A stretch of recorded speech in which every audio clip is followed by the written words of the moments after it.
Engaging in frequent and unprotected sexual activity at a young age, particularly during adolescence when a girl's reproductive system is still in the process of maturing, can have significant short and long-term consequences on her physical, emotional, and reproductive health.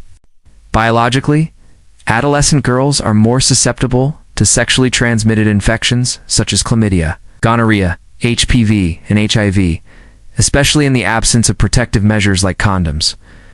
If these infections go untreated, they can lead to pelvic inflammatory disease, which can damage the uterus, and fallopian tubes, often resulting in chronic pelvic pain, ectopic pregnancies, miscarriages, or irreversible infertility. Because the vaginal and cervical tissues of teenagers are still delicate and developing, repeated sexual activity can cause microtears, inflammation, and decreased elasticity, making them more prone to injury and long-term internal complications. Furthermore, such physical stress at an early stage can disrupt hormonal balance, potentially interfering with regular ovulation and menstrual cycles, both essential for future fertility. In cases where early sexual activity results in pregnancy, girls under 18 face increased risks of medical complications, such as anemia, high blood pressure, premature delivery, low birth weight, obstructed labor, and even maternal death, since their bodies may not yet be physically prepared for childbirth.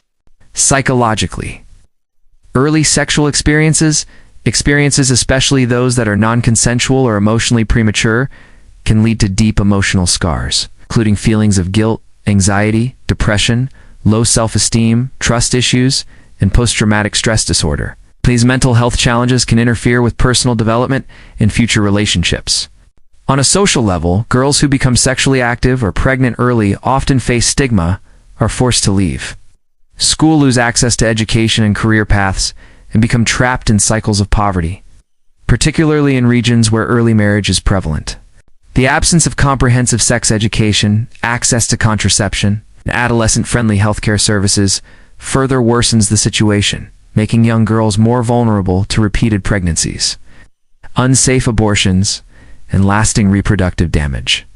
Additionally, frequent childbirth at a young age can weaken the uterus and pelvic muscles, increasing the risk of uterine prolapse and complications in later pregnancies.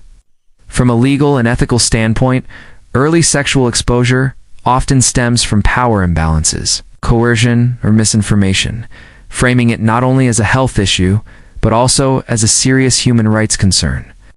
Leading organizations like the World Health Organization emphasize the need for age-appropriate sex education, access to reproductive health services, mental health support, and legal safeguards that delay early marriage and equip girls with the knowledge and resources to make informed choices.